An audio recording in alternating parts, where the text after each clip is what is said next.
Good afternoon, everybody. Firstly, I'll also acknowledge that we are here on the Wanneroo land and pass my respect to elders past, present and future. And I'm a little bit shorter, so I might just put it down a little bit less without touching it. Thank you for the invitation today to come and talk primarily about the new Maitland Hospital, but I thought I'd take the opportunity to also talk a little bit about the major infrastructure projects that we currently have underway and in planning for Hunter, New England. I thought this community would be interested because, again, this community plays a very important role, not just in the Maitland area, but also supporting the lower Hunter and the upper Hunter as well. So, do I need to get a clicker or something? Or sorry, can you do it? So before we sort of kick off, I just want to show a little video, which is more about that. While we're focusing today on the new bricks and mortar at Maitland Hospital, and generally there's a lot of talk out there about economic stimulus and how we have to build for the future. Health itself is more than bricks and mortar. So, if we just play the video.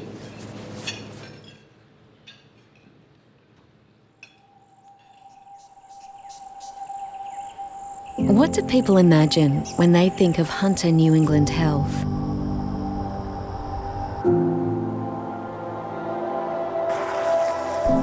Probably scrubs, x-rays, doctors, nurses, surgeries, ambulances, and fluoro lights. But it's more than that when you're in our care. When the night is full of worry, we respond with kindness. It's support when you're taking your first steps or finding your way.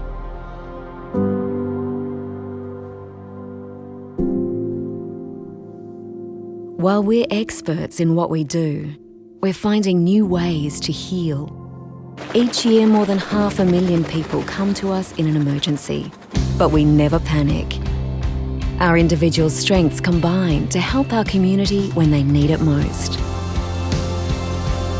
Yeah, it takes late nights, compassion, determination and strength.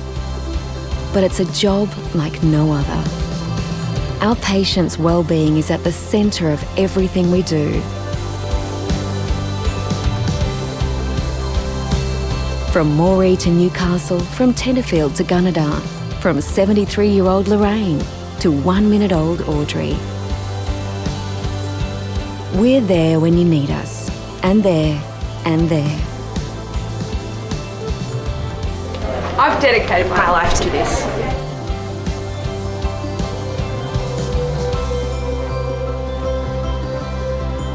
We are Hunter, New England Health.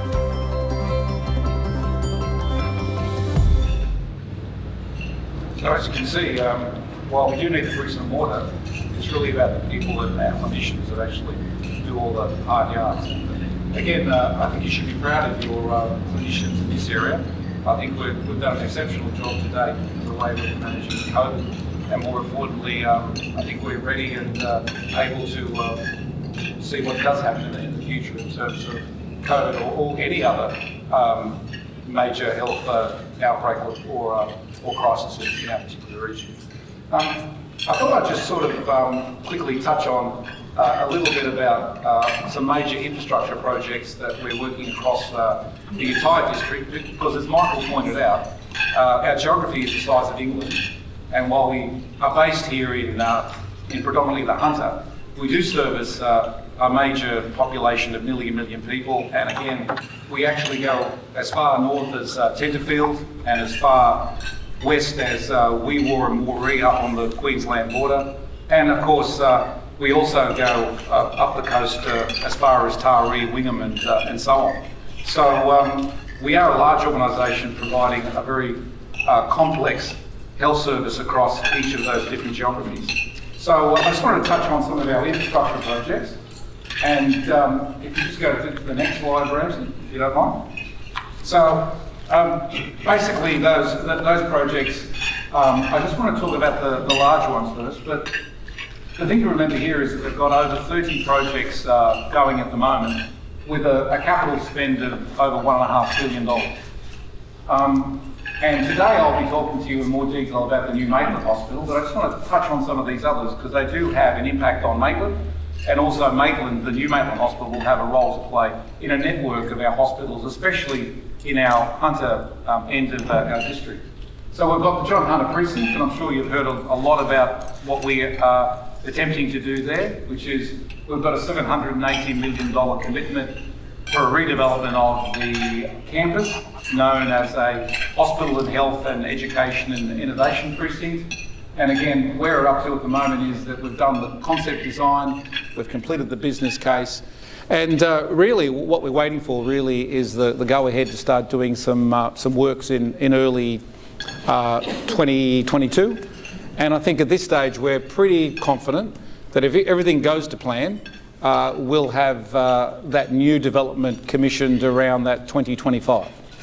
One of the complementary projects with the new hospital build is that we will get that inner city bypass that we've been waiting for in the Newcastle area, which will also assist people who will come down to Newcastle from the Hunter Valley, as you'll be then coming across and coming through a new entrance to the hospital, which will be located coming off that bypass. So again, we're working with New South Wales Transport and government to look at how we complement those two particular projects. But from a precinct point of view, we've made it a priority for us that we need the bypass because we'll be building the hospital, and the development will be focusing on then utilising that particular bypass. Now, anybody that's come to John Hunter Hospital, and I'm sure there's a lot of residents in the Maitland area who unfortunately have to come to their principal teaching and tertiary and trauma hospital, traffic and parking is a problem. So one of the issues is, one way to address that is to create more entry and exit points onto that campus. So that's what we're currently doing there. Manning, which is really in Taree, so we have a large public hospital there known as the Manning Base Hospital. To date, we've spent about $40 million upgrading particular elements at hospital. The exciting news there is there's other $100 million that we will now be working in service planning to further upgrade that particular hospital. And again, just up the road, you could say we've been refurbishing and completed a lot of work at Muswellbrook Hospital. We've also redeveloped Inverell. We've just commissioned our Port Stephens Health One, which is basically up there as our Nelson Bay Community Hospital. And again, we're in the process of building a new hospital up at Murrurundi. And as I said, I'll touch on Maitland in a little while. Apart from those large projects, I think we forget sometimes that some of the smaller projects have a major impact in either the local community or the role they play within Hunter New England. So just a quick example of some of the other projects, simple things like us expanding our theatre capacity at Belmont Hospital. What that will do for us is it will allow us to fast track some of that catch up in terms of elective surgery. As you're aware, during the early months of COVID, unfortunately we had to cease doing elective surgery in both the private and the public sector. And as far as we are now, we're doing our very best to catch up, is probably the simplest way to put it, and to make sure that we can resume all that surgery and have everybody back to having their surgery within their clinical time frame, hopefully before the end of this financial year. And then other smaller works by making sure that we have an integrated MATA psychiatry care, the Cessnock sterilising department, and small projects even on the current Maitland site, because we believe that we need to undertake those. I won't go through all of them, but you get a general feeling about the number of projects that we've got on. There's also some future projects. During the last election, the government made a number of commitments, so we're busily now looking at Glen Innes, Gunnedah and Moree. So as you can see, we're constantly upgrading our facilities, and at the same time, if we do that well, then we'll be improving clinical outcomes and the health of our communities in each of those localities. Okay, so I thought that might be of some interest to talk about the broader economic value of our infrastructure. So really today is to talk a little bit about Maitland and your new hospital. So I thought I'd just cover off a little bit of history. I didn't know too much history until I got Ramsey to help me find out about a bit our current hospital. the services that we'll be providing, talk a little bit of how we actually got to the design, the current construction, and then I think we can, everybody's been asking me at that table, what are you going to do with the old hospital? So maybe we can open it up for a bit of discussion. Happy to take as much advice as possible, and I think at the end of the day we can open it up to the community in some way to tell us what we feel that site could be useful for. So if we talk about the history, and I found this was quite interesting. So on the 5th of December 1844, a hospital committee was formed and succeeded in obtaining a grant of £1,000 for the new hospital at Maitland. Geez, times have actually changed. I didn't know inflation was that bad, but obviously it's compounded relatively well, hasn't it? In April 1845, Sir George Gipps approved a grant of a sale at Campbell's Hill, West Maitland. On the 26th of January 1846, the foundation stone was laid. Unfortunately, a little bit later, the foundation stone was stolen. A reward or a constitutional pardon, we should offer more of that probably these days, was offered for information leading to the conviction of the guilty party. The interesting thing, it was never recovered. So interesting, isn't it? And again, the hospital was financed by subscribers, collection boxes, donation and police fines. Now, I'm not really sure if that really has changed really in all those years, because like anything, the funding comes from us, the community, through a range of taxes. So maybe nothing really has changed in a few hundred years. Some more history. In September 1847, the hospital committee announced that plans for the new hospital would be accepted. The cost of the hospital was not to exceed £2,000. And 15 guineas, obviously that's important, and would be awarded to the party furnishing the approved plan. It was completed in 1849. It was considered one of the chief architectural ornaments of Maitland. Now, I've got to say, still looking at some of the heritage value of the hospital, I think back in that time it would have been easily regarded quite a significant building and of course. The first patients were moved there on the 7th of November 1849, and during the first year a total of 231 patients were treated and there were 26 deaths. So I'll give you a little bit of an update. We actually treat a lot more patients through our current hospital, and I can tell you I'm hoping that we have less than 26 deaths a year in the hospital as well. And the hospital, I think, as you live here in this community, and we've all noticed, has been added many, many times over. So you can see why the simple and probably the logical solution was to look for a greenfield site and build a new hospital to accommodate what's actually happening in this region. Now, we'll get to the most current history. And so in 2011, we commenced our planning for the new hospital. I just want to backtrack a little bit because there's been a little bit of confusion out there out in the community. So in 2013, we put a business case to government at the time for an option for a facility that would have cost around $700 million.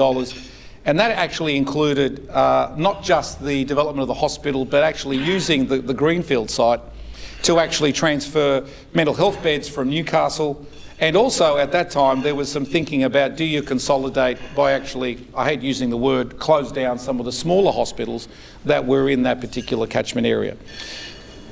Following some consultation and actually looking at it in more detail, it was determined that the smaller hospitals in the area had a significant role to play and they would not be consolidated. So I just want to make it clear, hospitals like Cessnock, for example, have a very important role to play in their local community.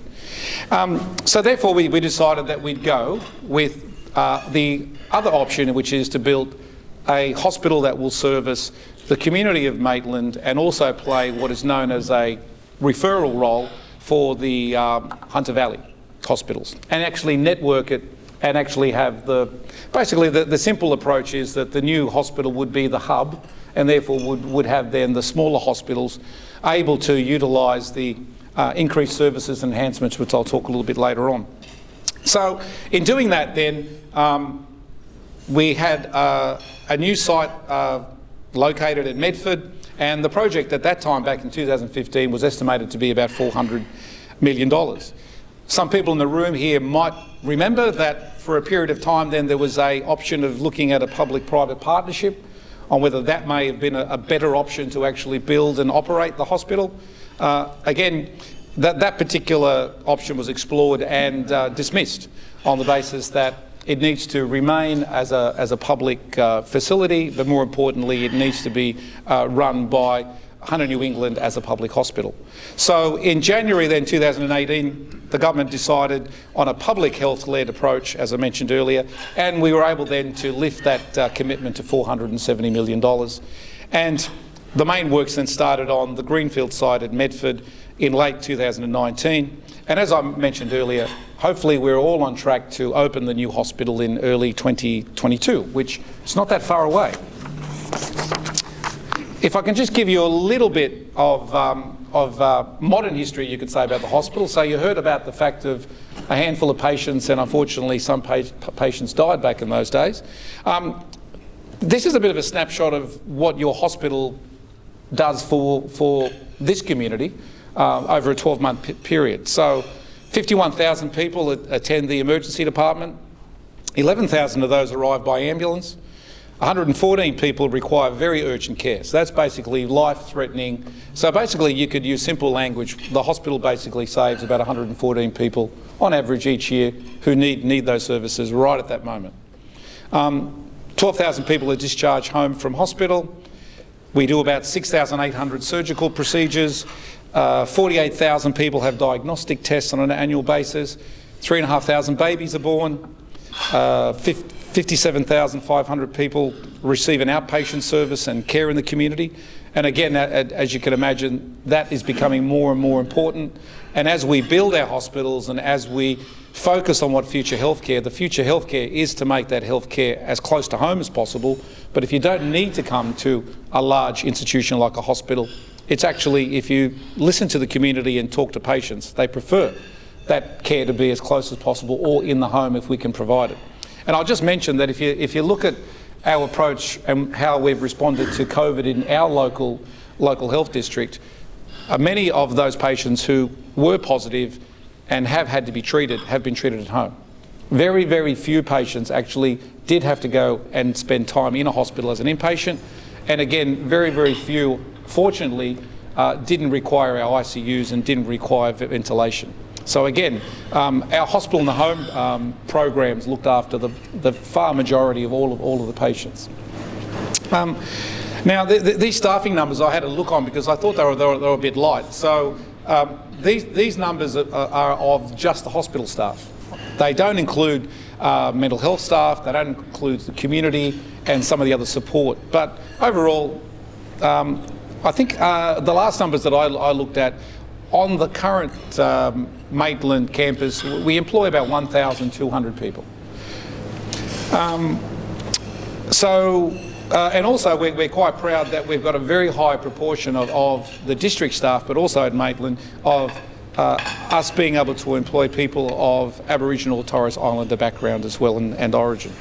And again, we have about 15,000 inpatient admissions. So as you can see, the hospital over many years has grown, but more importantly, you can see why it has been a priority of Hunter New England to build the new development, and then more importantly, making sure that it's positioned for the future growth that we've been planning for. Okay, so you can see why then the services are very important. And the first thing to note is that we have expanded the current hospital to be able to meet future needs. So the new hospital will have 339 beds. They will include 215 acute beds. And in simple terms, it's about doubling basically what we currently have at the Maitland site at the moment. And again, because I know parking and traffic and those issues are an issue, there'll be over 800 car parking spaces available on site. Because one of the issues about providing healthcare is to also make it a good experience. And when people actually write to me many times, their experience of the health system is not so much the clinical outcome, but basically some of those frustrations and inconveniences about actually having to go to a hospital in many ways. So look, I want to touch on then some of the services, and I've only picked some of the key services here. When I mean by enhanced services, what I'm trying to say here is that all of these services have been enhanced in a way which is they are more capable of providing more complex and higher level care than what the current hospital is able to provide. And that's why it will provide a greater role within the Hunter New England network, and more importantly, the role it'll play across the Hunter Valley. So, as I said before, more medical and surgical inpatient beds, a larger emergency department with more treatment spaces, more resus bays, and able to play that role much more capable in the future. Maternity service, paediatric services. I'm getting the 10-minute rundown, so I won't go through all of these, but you can see them. But I also want to quickly touch on the new services. So we've enhanced services, but we've also, through our service planning, identified that there is a need to bring new service capability to the hospital. So there'll be an emergency short stay unit, which means that your experience in the ED will be much better. A cardiac cath lab, chemotherapy chairs, so for the first time people will be able to be treated for their unfortunate cancer at the hospital in terms of chemotherapy. Expanded range of ambulatory care services, that's a fancy word for more outpatient clinics, and hopefully we'll expand that range. Rehab services, MRI, and of course a rooftop helipad to be able to play its role better. I think everybody's excited about the rooftop helipad. Okay, I'll quickly then go through the design. All I want to say here is that a lot of hard work went into the design with a lot of stakeholders, a lot of community input, a lot of clinician input. And then I just thought, why don't we just hear from some of those staff? So let's hear from Jared Cohen, who is a surgeon at the hospital, and Tracy Underley. My name is Dr. Jared Cohen. I'm Head of General Surgery here at Maitland Hospital. Been here for 16 years. Working in theatre is always action. It's a very dynamic sort of environment. Things are happening all the time. Things change suddenly. You need to think on your feet. I'm Tracy Underley. I'm the manager of the surgical unit here at Maitland Hospital, and I've been working here for 17 years. My favourite thing about working here in the surgical unit would be the different types of patients that I encounter on a daily basis and my staff. There's obviously a rapidly increasing population. There's new housing developments going up, and this is where it's all happening. This being such an early settled area, this hospital dates back quite a long way, and some of the buildings you see here are quite old, and equally we all can't wait for the new hospital. We want the capacity to treat more people in a more timely fashion. I believe the quality of care and the experience for the patient will be enhanced. I always go back to that fresh, clean look. So that, and I find that that's a comforting experience. They'll have their own room, or they'll be only sharing with one person, and that is extremely important to the patients. Being treated locally in your local facility by people who live in the area is a much better experience for people than travelling elsewhere, and all of the costs and travel expenses, and also being closer to family, of course, is a huge thing. Yeah, I've been involved with the design of the theatre complex, and it's been a real pleasure to be involved in it. It's been a really sort of dynamic process. Arrived at a plan now which I think should really work quite well.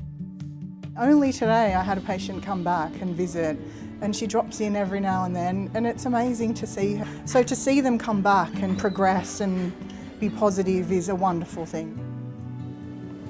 So, a little bit short of time. We might just quickly hear from Scott Flanagan from the ED as well. I'm Dr. Scott Flanagan. I'm the director of the Maitland Emergency Department. I've worked in Maitland Hospital for 8 years now, and I've been a director for the last 3. Soon we'll be moving into our new hospital, and I am extremely excited to innovate and come up with new ways to work in the new spaces that we will be provided with this great and amazing team that we will be taking with us. I've worked in this hospital for about 7 years. I've loved every minute of it. Typical day here in emergency is go, go, go, and we pretty much don't stop till we walk out the door, and we do the best we can for every patient as we go along. One of the really, startling facts about the Maitland community is that it's one of the fastest growing local government areas in New South Wales. Our presentations have increased dramatically over the last few years. At the moment we're sitting about 150 patients a day come through the ED, which translates roughly to about 50,000 a year. We're really lucky that in the new Maitland Hospital we've been able to really purpose build this space for the consumer, and we've tested every component of what it looks like and what it feels like and what it does through the eyes of a really good consumer team. We are super super excited about moving to the new Maitland Hospital. We can't wait. We will have an emergency short stay unit, which is really exciting for us. That is not a model of care that we currently have, and it means that we'll be able to care for them in that better treatment space with more room around them, in a more comfortable bed with a bedside locker and things like that make their stay just that little bit better. The new hospital is going to be 3 times the size, the physical size of this department, expanding our existing models of care such as the early treatment zone and our fast track model, so providing us more accessibility to the patients with the more ambulatory kind of care complaints. Being an emergency clinician is not an easy thing to do, and every one of my team members walks out to their shift, to their patients, smiling, even if they've had a really bad day the day before, and the patients really feel it. Okay. If we quickly go into the construction, as you can see, this slide basically just shows now where the hospital is located. As I mentioned earlier, a few years back in the planning, we did look at a range of sites. We put it out there for community consultation and so on. And the current site, at the end of the day, was chosen as the best of the sites that were put forward. But more importantly, that particular position was because of the growing population on the east side of Maitland. So the construction itself, if people haven't been to the site, it's a greenfield site.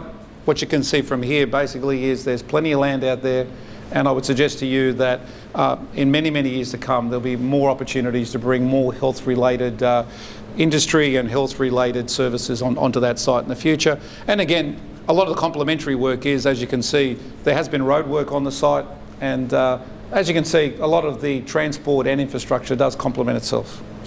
I just thought I'd quickly show you this.